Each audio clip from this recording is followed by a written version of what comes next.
اللہ رب العالمین والعاقبۃ للمتقین والصلاۃ والسلام علی اشرف الانبیاء والمرسلین وعلی آلہ وصحبہ اجمعین، اما بعد فاعوذ باللہ السمیع العلیم من الشیطان الرجیم، بسم اللہ الرحمن الرحیم۔ ومن نعمر ننکس فی الخلق افلا یعقلون، صدق اللہ العظیم۔ اللہم صلی علی محمد وعلی آل محمد کما صلیت علی ابراہیم وعلی آل ابراہیم انک حمید مجید۔ اللہم بارک علی محمد وعلی آل محمد کما بارکت علی ابراہیم وعلی آل ابراہیم انک حمید مجید۔ رب اشرح لی صدری ویسر لی امری واحلل عقدۃ من لسانی یفقہوا قولی۔ محترم ناظرین کرام، بزرگان دین، میری عزیز ماؤں اور بہنوں بھائیوں، السلام علیکم ورحمۃ اللہ وبرکاتہ۔ میں آپ کا میزبان عبدالوہاب آپ کو پروگرام گفتگو کے اندر خوش آمدید کرتا ہوں۔ ناظرین، قرآن پاک میں اللہ رب العزت نے ارشاد فرمایا کہ ہم انسان کی عمر کو اتنا بڑھا دیتے ہیں، طویل کر دیتے ہیں کہ وہ دوبارہ اپنے بچپنے کی طرف لوٹ جاتا ہے، اپنی پیدائش کی طرف الٹ دیا جاتا ہے۔ اس کا کیا مطلب ہے کہ انسان جب اس کی عمر بڑی ہو جاتی ہے تو گویا کہ وہ ویسے ہی ہو جاتا ہے جیسا کہ وہ پیدائش کے وقت تھا، جب پیدا ہوا تھا۔ وَمَن نُعَمِّرُ نَنكِّسُ فِي الْخَلْقِ۔ تو اس سے بات پتہ چلی کہ جیسے انسان پیدا ہوتا ہے تو وہ کمزور ہوتا ہے، بالکل محتاج ہوتا ہے، لاغر ہوتا ہے، وہ اپنا کوئی کام بھی نہیں کر سکتا، اس کو صرف ایک کام آتا ہے، رونا، اور رو کے ہی وہ اپنی بھوک کا اظہار کرتا ہے، پیاس کا اظہار کرتا ہے، اپنے گندے ہونے کا اظہار کرتا ہے۔ اور جب پیدا ہوتا ہے تو وہ اتنا محتاج ہوتا ہے کہ چل بھی نہیں سکتا، نوالا بھی نہیں بنا سکتا، بلکہ چبا بھی نہیں سکتا۔ تو اللہ رب العزت جو ہے وہ اس کی خوراک کا انتظام فرماتے ہیں، اللہ تعالیٰ اس کی بقا کے اسباب پیدا فرماتے ہیں، اور جس کو اللہ رب العزت نے سورہ روم کے اندر ارشاد فرمایا کہ سورہ روم کی آیت ہے، آیت نمبر جو ہے 54، اس میں اللہ تعالیٰ نے ارشاد فرمایا، وہ میں آپ حضرات کے سامنے پڑھ دیتا ہوں کہ اللہ الذی خلقکم من ضعف، اللہ کی ذات وہ ذات ہے، خلقکم من ضعف، جس نے تمہیں ضعف سے پیدا کیا۔ مطلب کیا کہ جس نے تمہیں کمزور پیدا کیا۔ جب تم پیدا ہوئے تو تم بہت کمزور تھے، بالکل ناتواں، لاغر، تو اللہ تعالیٰ نے تمہیں پیدا کیا۔ ثم جعل من بعد ضعف قوة، پھر اللہ تعالیٰ نے تمہیں اس کمزوری کے بعد قوت عطا فرمائی۔ پھر آہستہ آہستہ آپ اور میں بڑے ہونا شروع ہوئے، اور ہمارا بچپنا شروع ہو گیا، پھر آہستہ آہستہ ہم جوانی کی طرف آ گئے، اور پھر اللہ فرماتا ہے ثم جعل من بعد قوة ضعفا وشیبا، اور پھر کیا ہوا کہ دوبارہ اللہ تعالیٰ نے تمہاری جو قوت تھی اس کو کمزوری اور بڑھاپے سے بدل دیا۔ اب تم کیا ہو گئے کہ تم دوبارہ کمزور ہونا شروع ہو گئے، دوبارہ تم جو ہے وہ بوڑھا ہونا شروع ہو گئے۔ یخلق ما یشاء، اللہ فرماتا ہے اللہ جیسے چاہتا ہے پیدا کرتا ہے، وہو العلیم القدیر، اور وہ جاننے والا ہے، قدیر ہے۔ اب دیکھیں یہاں پہ اللہ تعالیٰ نے وضاحت کے ساتھ اس بات کو ارشاد فرما دیا۔ یہ اللہ تعالیٰ نے انسانی زندگی کے مراحل کو بیان کیا ہے کہ انسان کی زندگی کے اس آیت کی روح سے 3 مرحلے ہیں۔ ایک مرحلہ کیا ہے کہ جب انسان پیدا ہوتا ہے تو بالکل کمزور، یہاں پیدائش کے بعد کا تذکرہ ہے، اور ویسے اگر دیکھا جائے تو ایک پانی کے نطفے سے اللہ تعالیٰ نے پیدا کیا۔ وَلَقَدْ خَلَقْنَا الْإِنسَانَ مِنْ صَلَالَةٍ مِنْ طِينٍ ثُمَّ جَعَلْنَاهُ نُطْفَةً فِي قَرَارٍ مَكِينٍ ثُمَّ خَلَقْنَا النُّطْفَةَ عَلَقَةً فَخَلَقْنَا الْعَلَقَةَ مُضْغَةً فَخَلَقْنَا الْمُضْغَةَ عِظَامًا فَكَسَوْنَا الْعِظَامَ لَحْمًا ثُمَّ أَنشَأْنَاهُ خَلْقًا آخَرَ فَتَبَارَكَ اللَّهُ أَحْسَنُ الْخَالِقِينَ۔ یہاں تو اللہ تعالیٰ نے وہ سارے مراحل بیان کر دیے کہ کس طریقے سے اللہ تعالیٰ نے ماں کے رحم کے اندر جو ہے وہ مختلف مدارج کے تحت مختلف درجوں میں اللہ تعالیٰ نے گزار کر پھر ایک خوبصورت فتبارک اللہ احسن الخالقین، پاک ہے وہ ذات بابرکت ہے جس نے، اور احسن الخالقین ہے، خوبصورت بہترین تخلیق کرنے والا ہے، اللہ تعالیٰ نے اس خوبصورت انسان کو بنا دیا۔ تو وہ تو پورے مدارج بیان کیے جو نطفے سے لے کر پیدائش تک ہیں، لیکن یہاں پہ اللہ تعالیٰ نے پیدائش کے بعد کی صورتحال کو بیان کیا ہے کہ اللہ تعالیٰ نے تمہیں کمزور پیدا کیا۔ کمزور جیسے میں نے عرض کیا، بچپنا کہ انسان کھا نہیں سکتا، چبا نہیں سکتا، انسان چل نہیں سکتا، پھر نہیں سکتا، بول نہیں سکتا، ہر چیز میں وہ محتاج ہے اپنے والدین کا، اپنی والدہ کا، اپنے والدین کا۔ تو اللہ تعالیٰ پھر اس کو، یہ ایک دور ہوتا ہے ناظرین، اور انسان اس دور سے گزرتا ہے، اور تقریباً 2 سال تک جو ہے وہ والدہ دودھ پلاتی ہے، 2 سال تک وہ ٹھوس غذا نہیں لے سکتا۔ پھر اس کے بعد وہ آہستہ آہستہ آہستہ 7-8 سال کی عمر میں جو ہے وہ تھوڑا سا اس کو شعور آ جاتا ہے، تھوڑا جو ہے وہ انڈیپینڈنٹ ہونا شروع ہو جاتا ہے، اور پھر جا کے 10 سال کی عمر میں، اسی لیے اللہ کے رسول صلی اللہ علیہ وسلم نے ارشاد فرمایا کہ اب اس کو نماز پڑھنے کی طرف لگاؤ، اور 15 سال کی عمر میں جب وہ بالغ ہو جاتا ہے۔ تو یہ ایک دور ہے ناظرین جو کمزوری کا دور ہوتا ہے، اور اس دور کے اندر اللہ فرماتا ہے کہ انسان جو ہے وہ مکلف بھی نہیں ہے، اس کو کسی قسم کی شریعت کا مکلف نہیں بنایا گیا، وہ تو کیونکہ وہ شعوری دور نہیں ہے اس کا، ابھی اس کو کہتے ہیں نا بالغ ہونا۔ بالغ ہونے کا مطلب کیا ہے؟ بلغ یبلغ کا مطلب ہوتا ہے پہنچ جانا، یعنی عقل کی، شعور کی عمر کو پہنچ گیا۔ اب جب وہ بالغ ہو گیا ہے تو اب وہ مکلف ہو گیا تمام کے تمام اسلامی احکام کا، اب وہ ذمہ دار ہے، اس کو نماز بھی پڑھنی ہے، روزہ بھی رکھنا ہے، اگر مالدار ہے تو زکوٰۃ بھی دینی ہے۔ تو لہذا ناظرین یہ ایک دور ہوتا ہے۔ پھر اس کے بعد انسان جوان ہونا شروع ہو جاتا ہے، اب جوانی کا دور چل رہا ہے، اب اللہ فرماتا ہے قوت کے بعد، ضعف کے بعد اللہ نے قوت دے دی، اب جوانی، اب یہ سلسلہ ہے، انسان کا جسم طاقتور ہونا شروع ہو جاتا ہے، انسان جو ہے وہ مضبوط ہونا شروع ہو جاتا ہے ہر اعتبار سے، اور پھر بڑھتے بڑھتے بڑھتے بڑھتے 40 سال کی عمر تک اس کی جوانی چلتی ہے، اور 40 سال کی عمر میں پہنچ کے اب وہ دوبارہ سے اس کے اندر کیا ہے، پہلے کمزوری ہے، پھر قوت ہے، اب دوبارہ سے کمزوری کی طرف، اب ڈھلان کی طرف ہے۔ اب 40 سال سے لے کے 60 65 70 سال، یہ 30 سال کا دور جو ہوتا ہے یہ کمزوری کا ہوتا ہے۔ پھر بالکل آخر میں اللہ کہتا ہے وَنُنَقِّصُ فِي الْخَلْقِ، ہم الٹ دیتے ہیں پیدائشی، یعنی الٹ کیا مطلب؟ منہ کے بل ڈال دینا، الٹ دینا، جیسا کہ پلٹ دینا، جیسا کہ تخلیق کے اعتبار سے جیسے پیدائش کے وقت تھا، اب جب بڑی عمر ہو گئی تو اب گویا کہ بالکل ویسے ہی ہو گیا ہے کہ اب وہ بالکل معذور، چل نہیں سکتا، پھر نہیں سکتا۔ بہت سارے لوگ جو ہے وہ ان کی زبان بند ہو جاتی ہے، ان کی عقل کام کرنا چھوڑ دیتی ہے، ڈیمنشیا ہو جاتا ہے، آنکھوں کی بینائی چلی جاتی ہے، ہاتھوں کے اندر راشا آ جاتا ہے، لرزہ آ جاتا ہے، قوت جو پکڑنے کی طاقت ہے وہ ختم ہو جاتی ہے، چلنے کی طاقت ختم ہو گئی، بیٹھنے کی طاقت ختم ہو گئی۔ اب یہ شخص بالکل ارذل عمر کی طرف پہنچ رہا ہے، اور قرآن کہتا ہے اس کو ارذل العمر، یعنی عمر کے اس حصے میں پہنچ گیا کہ اب بالکل وہ عقلی طور پر، جسمانی یعنی اعضاء کے اعتبار سے اس کے اندر ضعف آ چکا ہے۔ تو اسی لیے اللہ کے رسول صلی اللہ علیہ وسلم نے، سنن ابی داؤد کی حدیث ہے، اللہ کے رسول صلی اللہ علیہ وسلم نے پناہ مانگی ہے، اللہم انی اعوذ بک من البخل ومن الحرم، کہ اللہ میں آپ کی پناہ میں آتا ہوں کہ بخیل ہونے سے اور بڑھاپے سے، ان 2 چیزوں کے سے پناہ مانگی اللہ کے رسول صلی اللہ علیہ وسلم نے۔ تو بڑھاپے سے پناہ مانگی۔ اب بڑھاپا کیا ہے؟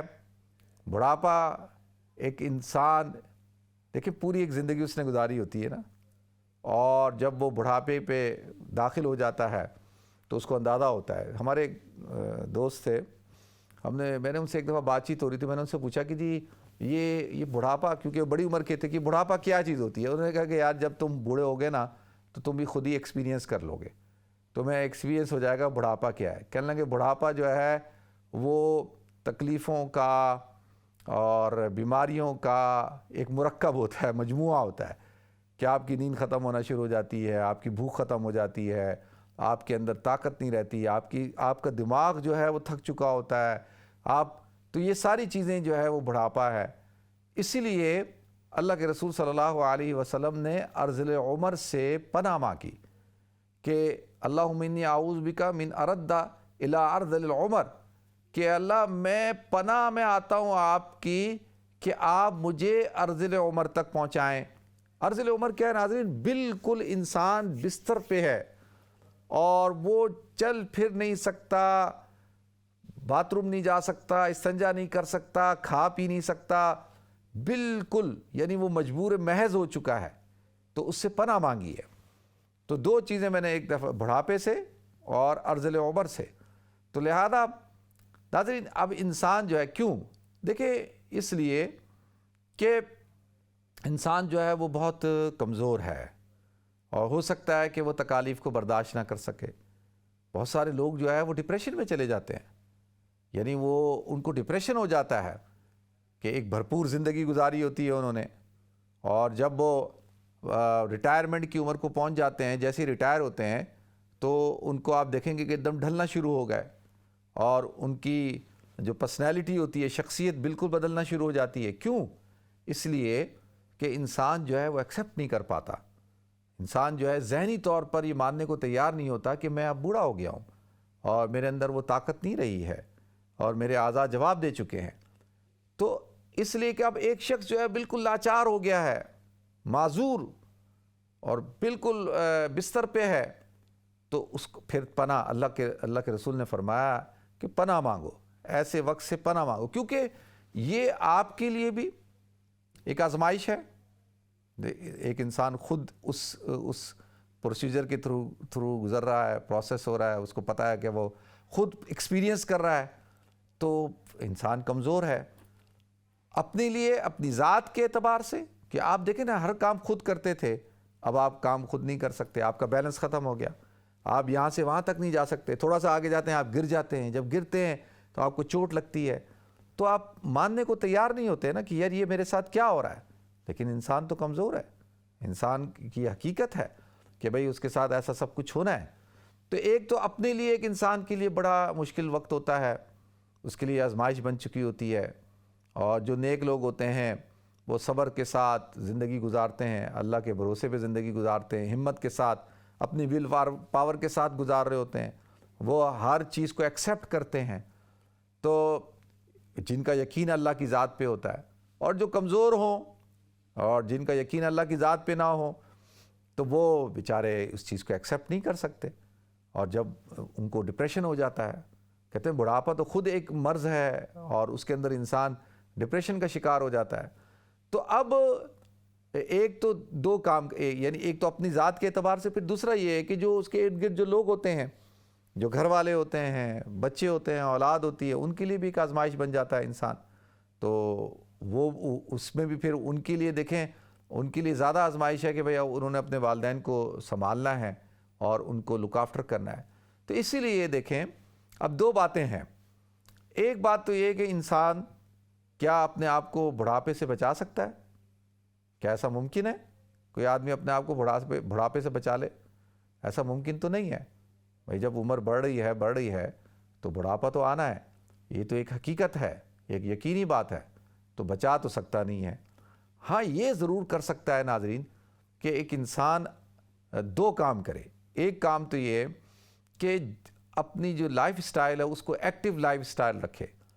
جو انسان بھی چلتا ہے، پھرتا ہے، کام کرتا ہے، پازیٹیو زندگی گزارتا ہے، جو انسان بھی خدمت خلق کرتا ہے، جو انسان اپنے آپ کو بزی رکھتا ہے اور اس کی ذات سے لوگوں کو فائدہ پہنچ رہا ہوتا ہے اور کسی نہ کسی ایک مقصد میں لگا ہوتا ہے، آپ دیکھیں کہ وہ آپ کو حشاش بشاش بھی نظر آئے گا، اور اس کے اوپر بڑھاپا دیر سے، ارذل عمر والی جو کیفیت ہے نا، جو ارذل عمر، یہ لیٹ، دیر میں قائم ہوگی، جلدی نہیں ہوگی۔ کیوں؟ آپ دیکھ لیں، اٹھا کر آپ ریسرچ کر کے دیکھ لیں، جو انسان بامقصد زندگی گزارتے ہیں، جو سفر کرتے ہیں، جو خدمت کرتے ہیں، جو تجارت میں لگے رہتے ہیں، جو عبادت میں لگے رہتے ہیں، جو حج اور عمرہ کرتے ہیں، جو باغبانی کرتے ہیں، جو کتابیں پڑھتے ہیں، جو لکھتے ہیں، اور جو سیاحت کرتے ہیں، اور جو اپنی زندگی کو ایک مقصد بنا لیتے ہیں، آپ دیکھیں کہ وہ ان کے اوپر بڑھاپا بہت دیر سے طاری ہوتا ہے۔ جن کی زندگی کے اندر جہد مسلسل ہو، جو مسلسل جو ہے دماغی طور پر اپنے آپ کو بزی رکھتے ہیں۔ جسمانی طور پہ دیکھیں انسان کمزور ہوتا جائے گا، لیکن جب وہ بزی رکھے گا اپنے آپ کو تو اس کے اوپر جو ہے وہ بڑھاپا دیر سے آئے گا. تو یہ آپ ریسرچ کر کے دیکھ لیں, آپ پریکٹس کر کے دیکھ لیں, کہ آپ اپنی ذات پہ تجربہ کر لیں, پریکٹیکل کر لیں. آپ دیکھیں اپنے ارد گرد وہ لوگ جو بیزی ہیں, جو بامقصد زندگی گزار رہے ہیں, جو آپ کو اکثر آپ دیکھیں نا, پولیٹیشنز کو دیکھ لیں, آپ بڑے بڑے جو اسپورٹس پرسنالٹیز ہیں ان کو آپ دیکھ لیں, جو بھی شخصیات ہیں کسی بھی فیلڈ کے اندر, آپ ان کو دیکھیں کہ ان کے اوپر بڑھاپا نہیں آتا اور وہ بڑھاپے سے لڑ رہے ہوتے ہیں.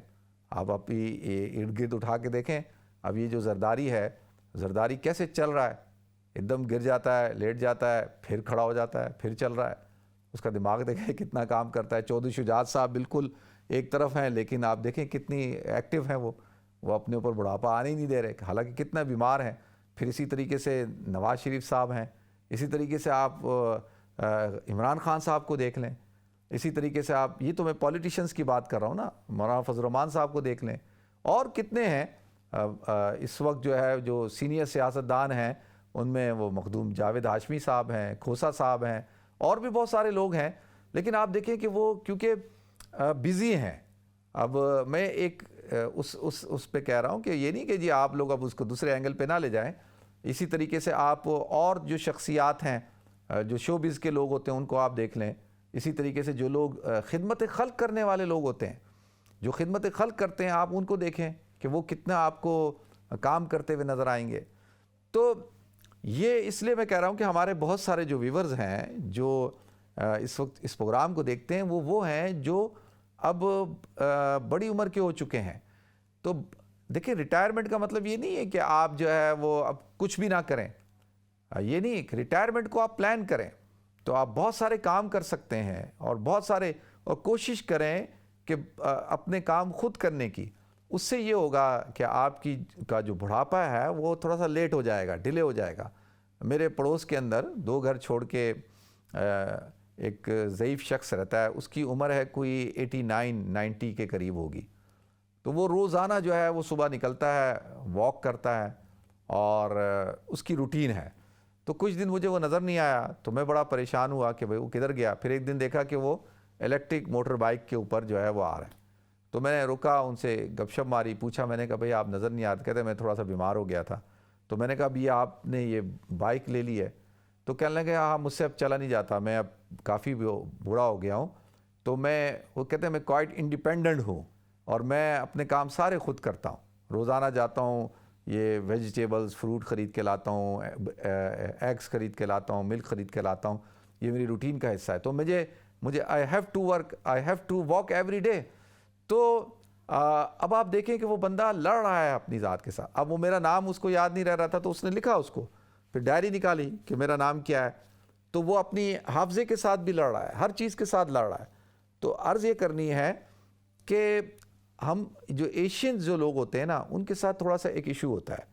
وہ کیا ہوتا ہے کہ بھائی زیادہ تر جو ہے وہ گھروں میں بیٹھ جاتے ہیں. ریٹائرمنٹ ہوئی, ریٹائرمنٹ کے بعد ان کی ایکٹیویٹی کیا ہے کہ بس اپوائنٹمنٹ میں جانا, اپوائنٹمنٹ سے آنا, ڈاکٹروں کے پاس جانا, ڈاکٹروں کے پاس سے آنا, ہسپتال جانا, ہسپتال سے آنا. یہی ان کی ایکٹیویٹی رہ گئی. تو اور کوئی ایکٹیویٹی نہیں ہے زندگی کے اندر. تو بھائی ایکٹیویٹی, سب سے بڑی ایکٹیویٹی کیا ہے کہ آپ اپنے آپ کو کسی ویلفیئر کے کام میں, سوشل ورک میں اپنے آپ کو لگائیں. آپ کسی اپنے آپ کو ایک پازیٹیو کام میں لگائیں. اور آپ کے ارد گرد بہت ساری ایسی چیزیں ہیں. کچھ نہیں تو آپ گارڈننگ شروع کریں. آپ جو ہے وہ کچھ پودے اپنے گھر کے اندر رکھیں. دیکھیں پچھلے عرصے پہلے میں ایک ریسرچ پڑھ رہا تھا, اس میں ریسرچ کی گئی کہ وہ لوگ جو ہاسپس میں داخل ہو جاتے ہیں, جن کو بس ہوتا ہے کہ انہوں نے 3 مہینے 6 مہینے 1 سال زندہ رہنا ہے, تو ان کے اوپر ریسرچ کی گئی. ایک صاحب تھے, ڈاکٹر تھے, انہوں نے کیا کیا کہ ان جو بوڑھے لوگ تھے ان کو, ہر بوڑھے کو 1-1 2-2 جو ہے وہ پودے دے دیے, اور کہا کہ جی آپ ان کو لک آفٹر کریں. تو وہ کہتے ہیں کہ میں نے دیکھا کہ جن لوگوں نے تو ان پودوں کو لک آفٹر کرنا شروع کر دیا, اور ان کو پانی دیتے تھے, ان کی صفائی کرتے تھے روزانہ کی بنیاد پر, اور وہ ایکٹیو رہتے تھے, وہ ان لوگوں سے زیادہ جیے جو بالکل, جنہوں نے توجہ ہی نہیں دی, جو بالکل اپنا آپ چھوڑ چکے تھے. تو لہذا ایک تو یہ بات میں نے عرض کرنی تھی کہ بھئی اپنے آپ کو, انسان کو کسی نہ کسی پازیٹیو کام میں لگانا چاہیے. اور مسلمان جو ہے, دیکھیں مسلمان کے تو ایک لمحہ, ایک زندگی کا ایک لمحہ, ایک سیکنڈ بہت قیمتی ہے. تو ہمارے لیے تو سب سے بڑا پازیٹیو کام کیا ہے کہ بھئی ہم اللہ کی دین کی خدمت کریں، عبادت کریں، اپنے آپ کو عبادات میں لگائیں، اپنے آپ کو جو اللہ کی دین کی خدمت میں لگائیں، دعوت و تبلیغ میں لگائیں، ذکر اذکار میں اپنے آپ کو لگائیں، اور ان چیزوں میں اپنے آپ کو لگائیں. اپنے پوری توجہ جو ہے ہماری آخرت کی طرف ہونی چاہیے. تو اس سے یہ ہوگا کہ بھئی انسان کو روحانی طور پر جو ہے وہ طاقت ملے گی. کہ انسان دیکھیں جب نماز پڑھنے والا آدمی ہوتا ہے، مسجد جاتا ہے تو اس کو وضو کرنا ہے، وضو کر کے پھر وہ مسجد جائے گا، مسجد سے وہاں جا کے لوگوں سے ملے گا، کسی قرآن کے درس میں بیٹھے گا، پروگرام میں بیٹھے گا، تلاوت کرے گا، پھر آئے گا، پھر جائے گا، پھر آئے گا، غسل کرے گا، کپڑے بدلے گا، استنجا کرے گا. تو یہ اس کی ایک ایکٹیویٹی ہوگی. پھر تسبیحات کا اہتمام کرے گا. اگر تلاوت قرآن پاک روزانہ کریں تو اس سے جو ہے وہ ڈیمنشیا کی بیماری کے چانسز کم ہو جاتے ہیں. اگر آپ روزانہ کی بنیاد پہ تلاوت کریں گے تو تلاوت سے انسان کا ذہن جو ہوتا ہے وہ مضبوط رہتا ہے، اس کا دماغ جو ہے وہ کام کرتا رہتا ہے. تو پھر قرآن یاد کرنے کی کوشش کریں، کچھ صورتیں یاد کرنے کی کوشش کریں، تو اس سے بھی جو ہے وہ آپ بہت ساری دماغی امراض سے جو ہے وہ نجات مل جائے گی، اور انسان جو ہے وہ دماغی طور پہ پرسکون ہوگا. تو مسلمان کے لیے تو واقعی بڑھاپا ایک بہت بڑی نعمت ہے کہ بھئی اس نے اپنے آپ کو جو ہے وہ آخرت کے کام میں لگانا. اور پھر دیکھیں سفر کریں، گھروں میں تنہائی کا شکار نہ ہوں. اگر آپ تنہائی کا شکار ہو جائیں گے نا، گھر میں اکیلے رہیں گے، کسی سے بات چیت نہیں کریں گے، ملیں گے نہیں، تو اس سے آپ کو ڈپریشن ہونا شروع ہو جائے گا. اور کوشش کریں روزانہ کی بنیاد پر واک کرنے کی. پھر آپ جائیں اپنی گروسری خریدیں، اپنا سودا سلف خریدیں. تو یہ ایک روٹین بنائیں. پھر پڑھنے کی عادت ڈالیں. حضور اکرم صلی اللہ علیہ وسلم کی سیرت پڑھیں، صحابہ کرام کی زندگی کو پڑھیں، تاریخ کو پڑھیں، اسی طریقے سے ہسٹری کو پڑھیں. پھر قرآن کو پڑھیں، قرآن کو ترجمے کے ساتھ پڑھیں، قرآن کو سمجھنے کی کوشش کریں، قرآن کو سنیں. اور اگر آپ نہیں پڑھ سکتے تو کوشش کریں پڑھنے کی. تو اس کے لیے عمر کی کوئی قید نہیں ہے. تو اس سے کیا ہوگا کہ ایک تو آپ کی صحت بھی ٹھیک رہے گی، اور دوسرا جو ہے وہ آپ انشاءاللہ دماغی طور پہ بھی مضبوط رہیں گے، جسمانی طور پہ بھی مضبوط رہیں گے. ایک تو یہ تھا. دوسرا جو اولاد ہوتی ہے، دیکھیں اولاد کی ذمہ داری ہوتی ہے کہ وہ اپنے والدین کو بوڑھا نہ ہونے دے. اب اس کا کیا مطلب ہے کہ بھئی میں کہتا ہوں اولاد وہ ہوتی ہے جو اپنے والد کو سنبھال لے، وہ اس کو جھکنے نہ دے، اور اپنے والد کا سہارا بنے، اور ان کو ہر وقت ان کو سہارا دے، ان کے ساتھ کھڑی ہو. کچھ جو زندگی کے جو 4-5 سال بڑھاپے کے ہیں والد صاحب کے، 7-8 سال ہیں، کسی کے زیادہ ہو جاتے ہیں، تو اولاد کو چاہیے اگر زیادہ اولاد ہیں تو وہ اپنے ٹائم کو تقسیم کر لیں. کسی ایک بچے کے اوپر نہ ڈال دیں سارا بوجھ، ایک بیٹے کے اوپر، ایک بیٹی کے اوپر سارا بوجھ مت ڈالیں، اور جو ہے وہ اپنے والد کو، والدہ کو ٹائم دیں. اور پھر ایک بات اور اولاد کو کرنی ہے، میں آپ سے گزارش کر رہا ہوں، اپنے ریکویسٹ کر رہا ہوں اپنے نوجوانوں سے، اپنی بہنوں سے، اپنے بھائیوں سے، کہ خدا را اپنے والدین کو بڑھاپے کے اندر ذہنی اذیت نہ دیں. اگر آپ ان کو چین نہیں دے سکتے، سکون نہیں دے سکتے، تو ان کو پریشان بھی نہ کریں. اپنی زندگی کی جو پرابلمز ہیں، آپ کی زندگی کی جو مسائل ہیں، جو ایشوز ہیں، اب ان کو ڈسٹرب نہ کریں، ان سے ڈسکس نہ کریں، ان کو اس عمر میں پریشان نہ کریں. اگر آپ ان کو پریشان کریں گے، بیچارے وہ بے چین ہو جائیں گے، ویسے ہی کمزور ہیں، بیمار ہیں. تو ان کے ساتھ ان کو تکلیف میں مت ڈالیں. اپنی ماں کو، اپنے باپ کو بڑھاپے کے اندر ان کو بے چین نہ کریں، ان کو پریشان نہ کریں. ہم کیا کرتے ہیں، اپنا سارا اسٹریس، ڈپریشن جو ہے اپنے ماں باپ پہ ڈال دیتے ہیں، والد کے اوپر ڈالتے ہیں، والدہ کے اوپر ڈالتے ہیں، ان کو تنگ کرتے ہیں، ان کو پریشان کرتے ہیں، ان کو اپنے پرابلمز بتاتے ہیں، اپنے ایشوز بتا رہے ہوتے ہیں، فائنینشیل ایشوز اور گھر کے ایشوز. تو بیچارے پریشان ہو جاتے ہیں. تو لہذا اب اپنے بوڑھے والدین کو تنگ نہ کریں، اور ان کو راحت دیں، اور ان کو سکون دیں، ان کے ساتھ اچھا وقت گزاریں. اپنے بچوں کو جو ہے، اپنے پوتے پوتیوں کو ان سے ملوائیں، نواسے نواسیوں کو ان سے ملوائیں، اور اپنے بچوں کو ان کے پاس لے کے جائیں تاکہ وہ ان کے ساتھ بیٹھیں، باتیں کریں، اور ان کے اندر زندگی کا احساس ہو، وہ خوش ہوں. اللہ تعالیٰ مجھے آپ کو، ہم سب کو عمل کرنے کی توفیق عطا فرمائے.